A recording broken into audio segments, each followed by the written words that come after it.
Então, sejam bem-vindos e eu passo a palavra e a tela para o Fernando Neri, porque ele... Boa tarde, Fernando. Em primeiro lugar, bom dia a todos. Vamos falar aqui um pouquinho sobre o conceito, né, de riscos quantitativos, que é uma forma de olhar o risco a partir de valores monetários, né, e a partir de valores numéricos. E a minha parte, eu vou falar um pouco sobre esse risco quantitativo e a regulamentação.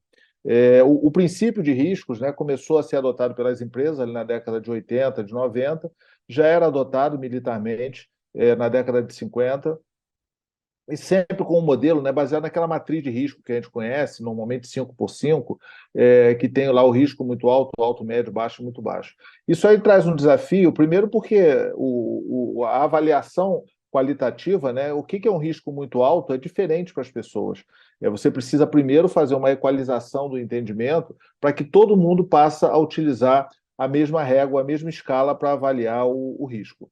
E o segundo ponto é exatamente que você tem dificuldades, né, de dar consequência, de calcular o retorno sobre o investimento quando o risco ele é qualitativo. Então, o risco quantitativo, né, ele considera você ter números, de forma a você criar uma linguagem comum. Eu diria que esse é o grande benefício, né, de você conseguir fazer uma forma que todas as pessoas saibam que estão falando a mesma coisa. A nossa visão é que os conceitos, né, de risco, de privacidade, de segurança cibernética e também, né, mal comparando aí de compliance, de governança, eles cada vez mais estarão integrados, ou seja, para você fazer segurança cibernética, você vai ter que ter uma visão de risco e a privacidade também vai alavancar e assim por diante. A definição na ISO 31000 de risco, né, é que risco é o efeito da incerteza nos objetivos.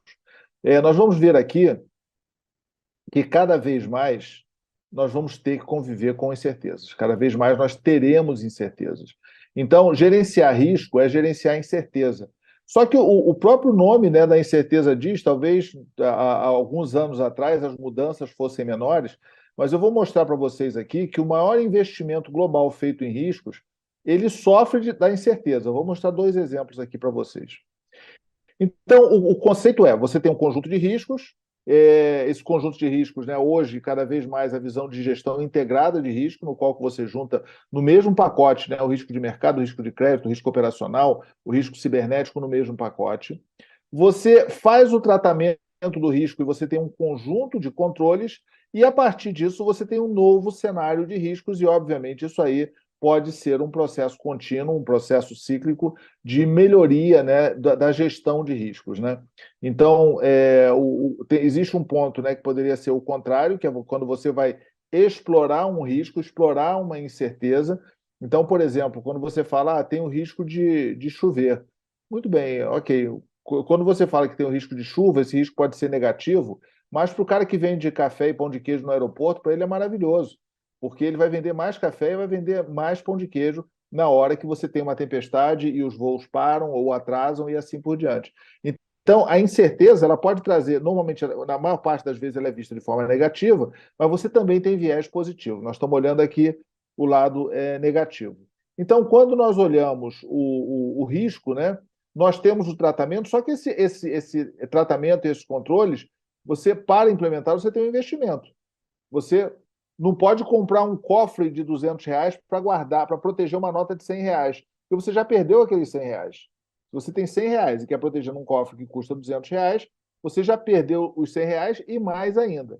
Então, o investimento, em tese, né, ele precisa ser menor que o tratamento e os controles. E a diferença é o ROI, ou seja, a diferença entre o investimento que você fez para implementar o tratamento e os controles e o risco que vai ficar de forma residual, ele é exatamente o ROI. E, mais uma vez, esse processo precisa ser cíclico, porque o tempo todo está mudando, o tempo todo está surgindo riscos novos, e o modelo, né, de gestão de riscos ele precisa ser contínuo e ter um sistema, né, de alertas é bastante sofisticado.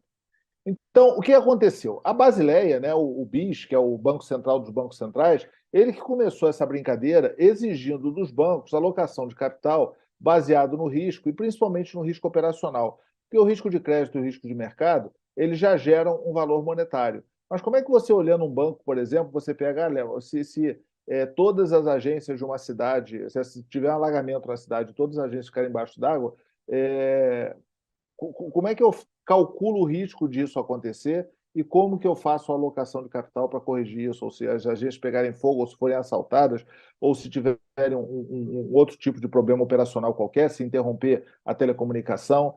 Então, hoje, para vocês terem ideia, né, esse é um documento bem recente do BIS, que ele faz o cibernético, o risco climático, cada vez mais ele está dentro da avaliação. Então, pega aqui, ó, quem mais investe no mundo em cálculo de risco, e risco sistêmico, e risco global, focado, obviamente, aqui na área financeira, ele está extremamente ligado a esse ponto.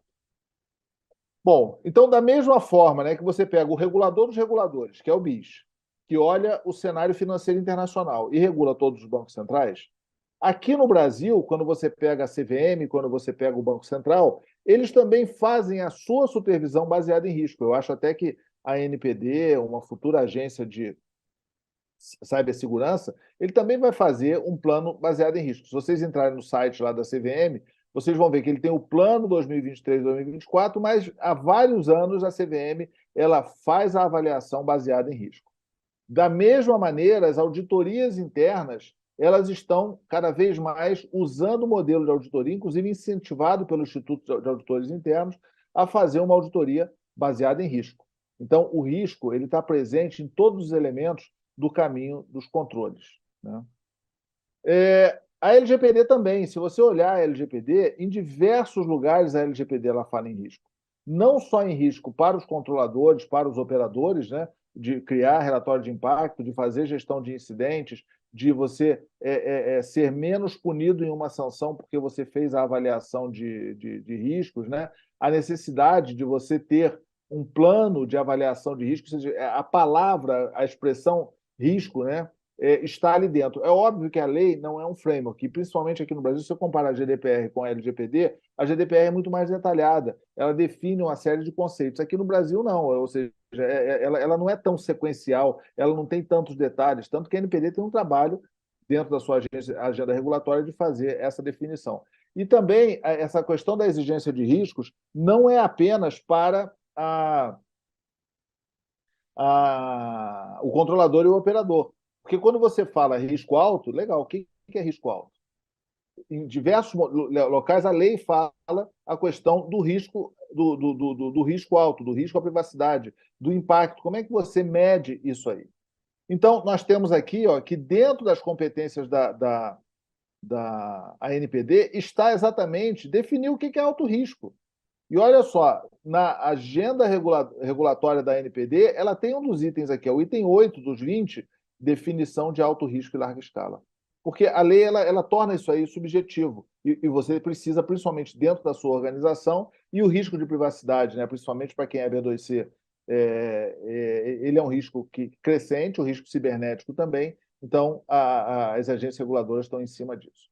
E nota que esse assunto, né, ele não vai terminar, porque o próprio, né, o ICO, que eu considero a agência reguladora internacional de proteção de dados e privacidade mais sofisticada, né, que faz mais investimento, que tem uma equipe realmente de muito alto nível, no plano 2025 delas, o próprio ICO ele fala, o ambiente que nós trabalhamos é complexo, ele está se movendo rapidamente e está sempre mudando. Então, isso é quem tem a maior maturidade no assunto. Ele fala isso, imagina nós, ou seja, a complexidade. E tudo isso que ele está falando é o complexo. Se movimenta rapidamente e está mudando sempre, você poderia trocar todas essas palavras por incerteza. O Tribunal de Contas da União também fez definições, né, olhando aí a junção de riscos, e lançou esse documento, 5 controles de segurança cibernética para ontem. O que o Tribunal de Contas exige nisso? O Tribunal de Contas também ele é muito alerta, né, com relação ao uso do risco como um parâmetro para você executar as suas ações. O que o Tribunal de Contas da União está dizendo realmente são inventário de hardware, inventário de software, avaliação de vulnerabilidade, gestão contínua de vulnerabilidade, conscientização de pessoas e gestão de incidente. São os 5 controles, sendo que eles usam o SIS, e o SIS ele tem 18 controles. Aí vem um ponto seguinte, olha, todo ano, né, está tendo agora, né, o Fórum Econômico Mundial, há 18 anos é lançado esse documento aqui, o Global Risk Report. E ele procura mostrar quais são os riscos globais existentes para os maiores líderes do mundo. Então, todos os países mandam o seu primeiro escalão, as empresas, a expectativa para aquele ano. Olha que interessante. Em 2020, esse relatório que sai em janeiro, já saiu de 2023, tá? Já está disponível lá no site do Fórum Econômico Mundial. Em 2020, não estava como risco alto a pandemia. A Organização Mundial de Saúde, em janeiro não estava a pandemia. Olha como é que é a incerteza, hein? Em janeiro de 2020, já tinha bloqueio na China, a Itália já estava sofrendo, outros países da Europa já estavam com restrições severas com relação. Quando saiu o documento, a Organização Mundial de Saúde decretou não o lockdown, né, mas as restrições no dia 15 de março e não estava como probabilidade alta a pandemia em 2020. Óbvio que o de 2021 já pegou aquele risco materializado e fala muito sobre pandemia. Bom, mas isso foi, o pessoal fala do cisne negro, legal, mas nasceu outro em 2022. Em 2022, a guerra entre a Rússia e a Ucrânia, que trouxe, principalmente para a Europa, um impacto gigantesco no que se refere à energia, né, não estava também como risco alto para o mundo inteiro. Então, nota que mesmo quem investe muito, por mais que você invista, você sempre vai estar administrando a incerteza. Então, vale a pena ver aqui quais são os principais riscos, né, para 2023. É muito destacado, né, muito ligado cada vez mais ao meio ambiente e a mudanças climáticas. Bom, então, cada vez mais nós temos visto, né, que nós temos um alinhamento entre a segurança da informação e cibernética, entre a gestão de riscos e a proteção de dados e a privacidade, tá? A palavra de cibernética, eu vou até corrigir para divulgar, proteção de dados e privacidade. Tanto que todos os frameworks que falavam antes só sobre segurança cibernética, só sobre segurança da informação, agora eles falam de risco e agora eles falam sobre proteção de dados e privacidade. Olha o CIS, ó, o CIS está na versão 8, ele tem o modelo de gestão de riscos dele e ele tem também o Privacy Guide, o guia de privacidade. E, por fim, é isso. Ou seja, você vai fazer uma avaliação, o Alberto vai conversar, o Roberto também vai falar um pouquinho sobre isso. Você faz uma avaliação e, a partir dessa sua avaliação, você busca um ROI. Sabendo que é impossível, né, que uma avaliação simplista dessa não seja animada, porque você vai estar mudando o tempo todo. Há 10, 20 anos atrás, o risco era algo realmente mais... trabalhava com menos incerteza. Hoje, o volume de incerteza que nós temos é simplesmente a atenção.